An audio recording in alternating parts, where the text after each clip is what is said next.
Welcome, welcome. This is Gull, your money mindset expert. And today I'm super, super excited when I'm speaking to Michael Sherlock. Welcome, Michael. Oh, thank you so much. It's so nice to be on the other side of the microphone from you. Yes, you got to interview me once, and now I'm doing it. And now I'm interviewing you. Well, everyone's heard your intro and everyone's heard how amazing you are, Michael. But in your own words, please tell everybody what it is that you do.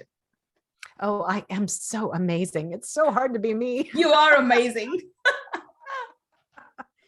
Well, look, the short answer is that my real passion is speaking and training on leadership and sales. And that's always been my sweet spot in this world. And if you would have asked me, my intro before COVID and the world changed, that was what I was doing 98% of the time, getting on an airplane, traveling somewhere in the world to speak and train on leadership and sales. But since we had to make some very big pivots within our organization, we realized a couple things. There were ways to provide services to other small business owners like me who were trying to survive. There were also opportunities for people to access resources that I use, like having an entire team in Kenya. So that's where we ended up building a second company where we match small business owners like me and like you around the world with virtual assistants that are based in Kenya. And so part of that goal for me is not just to provide those services anymore, but to do it in a way that we're building those people that work with us and for our clients to really be truly global workers and to succeed. So my leadership and sales management training is really in a whole new realm. And I'm using it in ways I never thought possible. And it's really a joy. But I might not have said that back in March of 2020. I can imagine. Oh my goodness, I can imagine. So tell us, how did you get into doing this? I mean, it's been quite a journey from where you started to where you are now. So share with us, what did you start with and how did you end up here and having a company, which is amazing, by the way. So it seems like you're living your life purpose where you're providing employment opportunities to people in Kenya, but also allowing small businesses like myself to be able to utilize the skill set of such individuals without the price tag. So so please tell us, how did you start and how did you actually end up coming up with this, this unique situation? We've heard for people, I mean, everyone's heard of VAs in Philippines and so forth, but you're the first person I came across who's utilizing the talent, the raw potential talent in Kenya. It was such an accident, but it's such a wonderful accident. So I had a client, and his offices were based in Singapore and in Thailand, but he also had a team in Kenya and he had a team in Nepal. And so I worked with him for several years. And in 2019, I actually traveled to Singapore and Thailand to meet with him and other members of the organization. And by that time, I had worked with the head of the program in Kenya, and so she actually flew to Singapore to meet up with us. And it was such an amazing adventure because I'd, been speaking with her and working with her. But when I met with her, I realized she had never been on an airplane ever. And here she is getting on an airplane to fly from Kenya to Singapore. It was just phenomenal.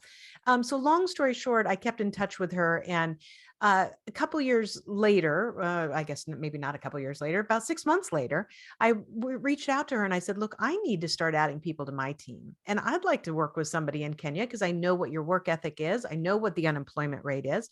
And I know that where I am with my business at that time, especially when all of my, my world was starting to expand then because of all the things I had potential for 2020. And she said, well, I'll work with you. And I said, well, I can't do that because I'm still working with my client. I can't steal you from him. So she got me in touch with somebody else. Lo and behold, I hired my first two people. Now, the interesting thing is she now does work with my company because I no longer work with that client. But from there, I just kept building my team. So when everything went sour with COVID in 2020 and my calendar with all these beautiful programs all over the world emptied out, I said, okay, this is when I'm going to take time and rebuild my company. I'm going to actually spend money and invest in time to work on some things that we should have done before. So I added my team. In the middle of all that, we relaunched my podcast. And all of a sudden I had all these guests saying, where did you find Josie? Where did you find Mercy? Where did you find Lorna? Where did you find all these people you're working with? I said, in Kenya. And I have 100 of them that I've interviewed that I can't hire, and I'd love to hire them all. And that's when somebody said, can you connect me? I need somebody from Kenya.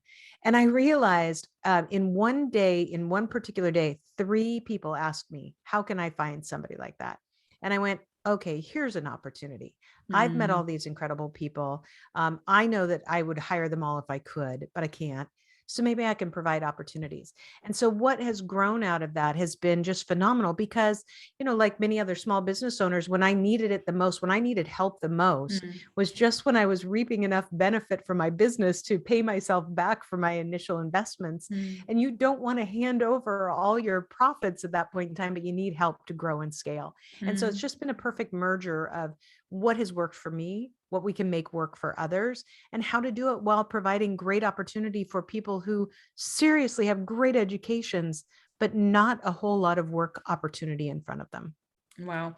And I think we I think we in the Western world don't understand the true value that some people can bring to us, because I think when we think of Africa, unfortunately, we just have the idea of huts and people, in the tribal clothing and just, or tribal wards, because that's what really comes to mind when I think of it. Unfortunately, it's media brainwashing, by the way. It's not the Mhm. reality, and I fully Correct. accept it. But this is unfortunately the general thing that even I've taken, and I don't watch the TV news much, but even from my limited passing here and there, my knowledge of it is so limited, which I'm speaking to and realizing that that's the image that popped to my mind when you mentioned Kenya. I was like, tribal people, not very aware of what's going on in the outworld, and huge potential because they're amazing people, but just limited. And now you just made me realize they have amazing education system too. The work Oh, ethic is yes. amazing. I mean, the people that I know from actually Africa in UK, they are the ones who are studying really hard, and they're my Mhm. children's peers. They're amazing Yes. individuals, and they're all professionals, and the doctors, and the incredible work ethic. Like, they work bloody smart, they work bloody hard. The kids work very, very hard. I know one of the kids for my son. My son was going for Eton. He didn't get through to the second round. That child did. They're Mhm. amazing. So, but we just have this limited, understanding of that such country, and therefore we don't pay attention to. But there's a huge opportunity there. Absolutely. There is, and most of the people who work for us have at least one master's degree, and many of them Wow. have two. But the working opportunities for them, especially if you look at ages like 20 to 40, is Mm. virtually nothing. Wow. And in a lot of times, if you look at a lot of their resumes, you'll see a lot of work situations. You'll also see a lot of internships. There are a lot of internships that people are taking to get experience in Kenya, but they're not getting paid for that. They are Mm. being used for just their labor and their education, but not getting compensated. And Mm. so, when you dive down and you learn more, it's really quite appalling. Yeah. But what it is also is a great opportunity to say, you know what, especially where the world is today, where we are going with more remote work, is that if I can help one person, not only have a job that they really love and work for somebody they really enjoy working with and make a difference in the world, but if I can give them skills that they could transfer to other businesses that want to operate globally, then we're really doing something. We're changing. Now, I'm not telling you I don't get pushback, because I have people all the time going, why aren't you hiring people in Philadelphia in your own area? And I say honestly, because I could not afford them. That Mm. is just not what I could have done for my business. And I had to decide to save my business in COVID. The Mm. question was, do I hire more people in Kenya, or do I let my business fail? Yeah. And I'm very happy with the decision I made. I'm very comfortable and confident with these hires that we make, Mm. but it does raise a lot of questions. And I think it's good for us to start to ask those questions about, where is it important to make a difference in somebody's life and career? I agree, and I think I understand all. Yeah, I understand the need and why people say, well, if you're able to afford help, then why not do it locally? Like, someone can ask me that. We have a lot of people who are without employment in UK. Why am I hiring people? None of my team members, by the way. So I'm going to be very transparent here. None of my team members are in the UK. Every Mhm. single one of them is in different part of the world, from the Philippines to India to Mhm. Germany to Australia to the US. Not one Yeah. person in the UK. Not out of choice. It's just that's why how it happens. But there's some tasks that I would not be able to afford. Right. My business wouldn't be able to afford it, especially early days. From someone from UK, paying all the extras, because if I'm employing them in UK, we have all the other everything, all the other, not just the payment, but all the other expenses to go with it. Um, Mhm. and more so, I just, at certain times the work ethos is better elsewhere. This is what I found, and unfortunately that's the case. But let's come back to you. So, before you did this, what were you doing then? And how did you end up in sales and marketing? Because you've had quite a journey in your life in general, not just the fact that you've ended up in, as having a recruitment company in Kenya, based around Kenya, but, even before then, you had, because I remember having this conversation when you and I got together on when I was your guest, and I thought, my God, what a fascinating life you've had. So tell us, how do how did the little Michael go on to becoming this, fantastic sales and, marketing executive? Well, and I'll start the story where it actually begins, but I'll give a little bit farther ahead that actually my degree from college was in elementary education. And I did teach for 1 year, and then there were no more teaching positions because there were not enough students. So they were letting teachers go, which I'm very thankful for, because it got me back in a career path that dealt with sales, marketing, leadership. But if you go back, I was 16 years old.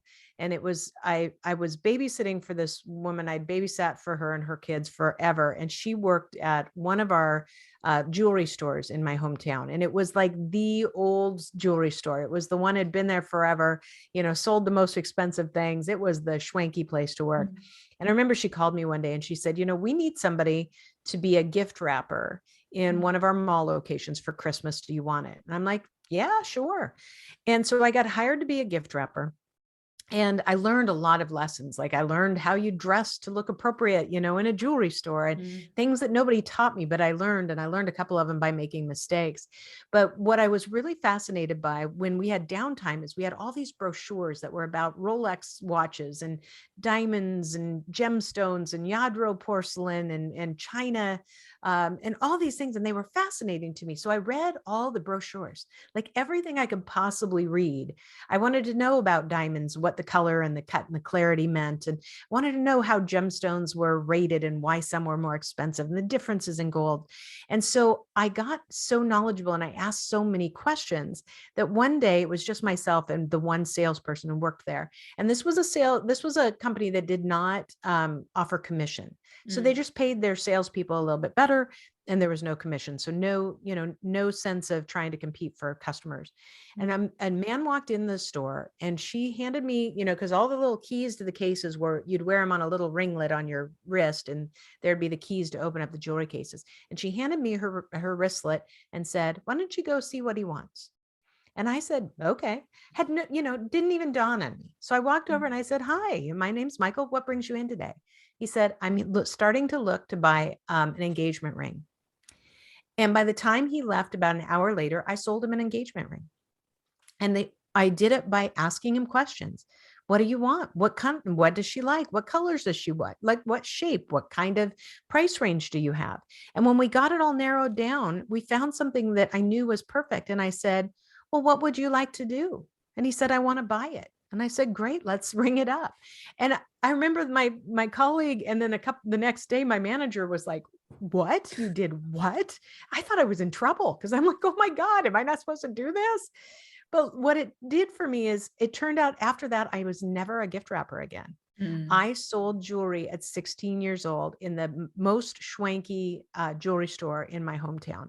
And I had that job all through high school and college. Even when I went to college 300 miles away, they'd always call me.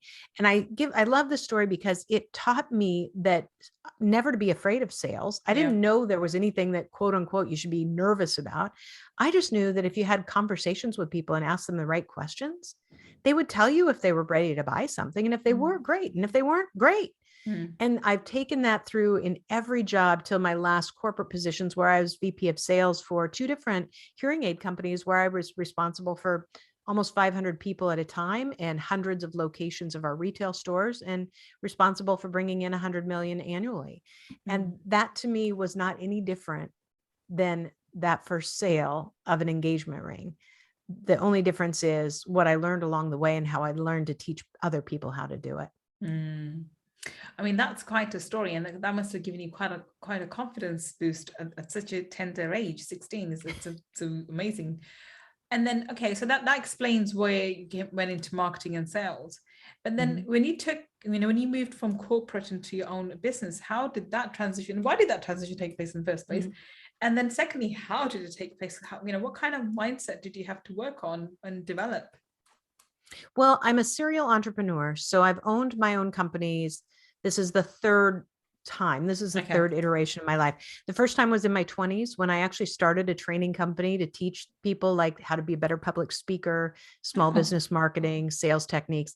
But I was a little too young and inexperienced, and my worldview was really, really small. Mm. So I didn't have enough knowledge to make it bigger, and I didn't have enough money to keep me afloat in order to do it. And all I knew was do the job, at a company or do my own thing. I didn't know that I could have done both because that probably would have been a different outcome instead of just having to let that business go. Then I Mm. had another successful consulting firm for several years, and that company was great. I loved it. I loved what I did. Where I worked with small businesses in the medical field, and I helped Mhm. them grow their sales and help them to be better at what they did to have profit centers. But at some point in time, I had an offer that was too good to refuse to go back into corporate America. So I did. And in the end, the last position that I had, it was one of those turning points where that company was going through transition, and you could see the writing on the wall. Every one of the executive team, kind of one by one, was being, walked out on the plank Mm. and given the push. And when my day came, I remember just saying, okay. And I said, I have things that I'd like to finish up. I need to finish approving, expense reports. I need to, do this, that, and the other thing. And the head of HR goes, wow, okay. And I said, if you want me to walk out of here, I will. Or if you want to sit in my office while I do it, I don't, whatever. But I have obligations to my people and I want to finish them before I walk out of here Mm. today. And I remember when I left that evening, another person in the company said, "Oh, I'll see you tomorrow." And I said, "Oh, well, no, because that today is my last day." And they're like, "Wait, what?" And I remember, and he goes, "You seem very calm and positive." And I said, "Well, yes. When you get to this point, you know that that's always a chance, Mm. and you don't want it. You don't want that to happen, but you have a choice on how you react. Mm. Whether it was right or wrong, it should have happened or not." Doesn't matter. The only thing that we can control is how we react to it. So I remember calling my husband going, "I'm coming home early." And he's like, "Yeah, okay. I bet I know that what that means." Because we'd been talking about it. I thought it might be coming. And then I said, "I'm going to take some time." I'd already published my first book, Tell Me More. I hadn't Mm. had time to promote it. I wanted to write more books. And I just said, "I'm going to take this time." And that mental decision to make the transition back into entrepreneurship at that time was very powerful to me. I'm really glad I did it. And I'm glad I did it for the right reasons so that it fills me differently today. Mm. But that must have been, well, I suppose not the shock if you were talking about it and you're kind of expecting it, but it still takes strength and courage to be able to face uncertainty, especially when it comes with, I think there's the only thing that I think we hold on to for the job is we get accustomed to the monthly income and certainty. That's it. Oh, yeah. Otherwise, I think there's no security in a job. The security comes, I think, from your own business, to be honest. As risky as Yes. people call it, there's more Yes. security there than there is in a job because you can be let go at any moment in time with the job. But we Hmm. get used to the certainty, like every month if we have a job, we're going to get this amount of income, which we begin to Right. base our lifestyle on. But anytime we sort of have a change, it is that the uncertain, like, oh shoot, what next? But Yeah. if you, instead of reacting, respond as you did, you land on your feet, and you have beautifully done that. And I think that's the wonderful part. So what made you, so when you left that corporate position, what sort of role, what kind of business did you open then? And is that when this business of in Kenya started? No, that actually took quite a while. And I just to your point too, I mean, I was very fortunate because my husband said, "Don't worry, we'll make this, work." And I was fortunate that his work environment allowed me to take that time and Mm. allowed me the opportunity to build a new business and have support financially for that. And so when I first built the new business, Shock Your Potential, it was really just going to be me speaking and training. And Mm. that's what I wanted to do. That's when I said, "This is what I want to do. I want to continue to write. I want to continue to teach and motivate people in leadership and especially sales leadership." And that's my passion. But two things really came out of it. Number one is I remember interviewing somebody from my podcast, the Shock Your Potential podcast, a couple years ago. And I remember he was saying, the thing about entrepreneurship is when you think about it being a gamble, to your point, you realize that the only gamble is if you only have one source of income for your business. Now, I'll talk about that in a minute. He goes, but when you look at it that way, you look at a job that you had in corporate America and you might say that's more secure. Because if I have a job where somebody's paying me every month, and he said, but it's exactly the same as being an entrepreneur with only one customer, is that your customer, if they leave, you're out of luck. In your job, if the job changes, the job goes away, you're out of luck.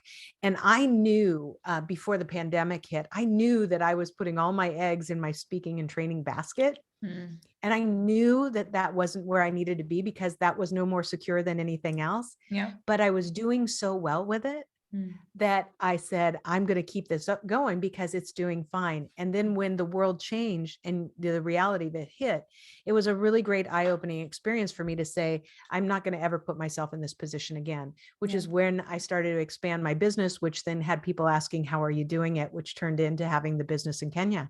And that's when, you know, that moment where you're like, okay, you know what? God's trying to tell me something. I better start listening. I love that. I love that. I think, and I love the fact that you mentioned this, because a lot of the times when we face adversity, we always have the question, why is God doing this to me? And why me? And what's going on? Whereas actually God's doing it for you, and actually is pointing you in a different direction, because you no longer need to be, or you've outgrown the place where you are, and you have to move into a different place. It may be a different business, it may be a different version of the iteration of the same business, as is the case with you. It could be different, or it could be similar, but you are no longer needed, required, or should be where you are. And and there's also, if you stay in one place too long, there's stagnant growth. You don't no longer grow as well as a person, as a business.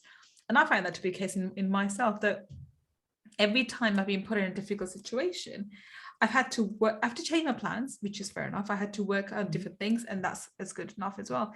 And even in my personal life, every time I've really tried something and it hasn't worked, and for example, you know, there was a school that I really wanted my son to go to, and he didn't secure that particular school, but he got another one which I didn't really pay much attention to. And then when I went to visit the school from my child's point of view, not from a mother's point of view, like where my son should go with my, you know, I'm Gull Khan and my son should go XYZ school.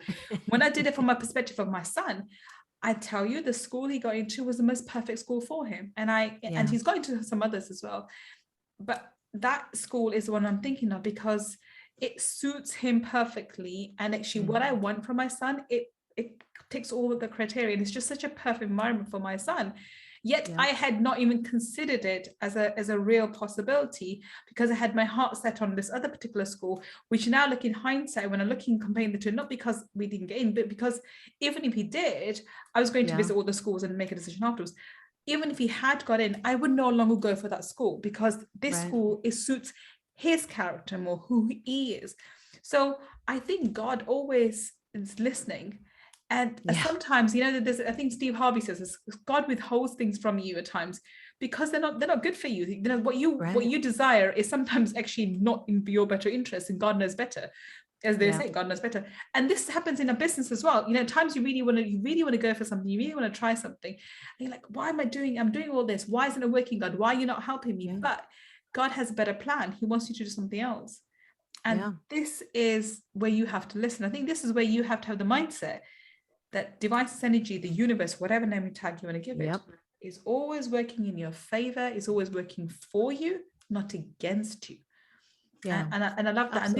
And I think from your story, what I've gathered is every time things have not gone in the way you wanted, you've held onto that faith, you've had that mindset, and things worked out the best way for you. And I think if 2020 wasn't as difficult for you as it seems, you wouldn't have the business in Kenya that you do now, where you're helping people as well as, you know, reaping the benefits. You know, that is, for me, that is the best business to be, where you are providing support, you're providing employment, you are providing this great opportunity for them, and you're financially being rewarded too. What an amazing place to be. Exactly. All right. Exactly. Okay, awesome. So on that note, we're going to wrap up. So thank you so much for sharing your life experience with us, Michael. You are amazing, as I said at the beginning, and you are such a fabulous, fabulous lady. Please tell us, how can we connect with you on the internet? How can we find you? Absolutely. Well, first, our primary business is Shock Your Potential. So just look up shockyourpotential.com, just as it says, all three words. If you want to know more about our Kenya staffing company, you can also reach out to me that way. And I'll give you my direct email as well. But Kukua Biz is the name of our staffing company, and that's spelled Kukuabiz, Kukua Biz. And Kukua means growth in Swahili. My email is michael@shockyourpotential.com. So if you have questions about either business, just pop me an email. Let me know. Let me know you heard about us from this podcast, and I'll take your questions and help any way we can. Fantastic. So if you are listening to us on the podcast, remember all the links that Michael's just mentioned will be in the show notes. And if you're watching us on YouTube, then down below in the description section, we'll have all her links. Also, do check her out. She is amazing. And I'm actually going to have a chat with her about her Kenya workshop afterwards anyway, because I think we can all do with, and you always need, as your business grows, you need more staff, you need more help. And I am of the firm opinion you should have people in the pipeline in case you do have people who leave, because life happens and Amen. people move on. And you need to have people in the pipeline all the time for your business to continue running. Otherwise, one person who's key to your business leaves. I've had this before, and you're in a bit of a pickle. Yes, I've had this happen absolutely. as well. Well, thank you so much, Michael, for being such an amazing guest for us today on Friday Feature. We have to have you back on Money Talkies too, so we can pick your brains and work out how we can build better businesses. But until we speak to them, thank you so much for being a guest today. Thank you. And thank you for listening to me and Michael today. I will be back on another Friday Feature with another amazing guest, finding out how they change their life by changing their mindset. Until the next time we meet, this is Gull signing off. Take care and bye for now.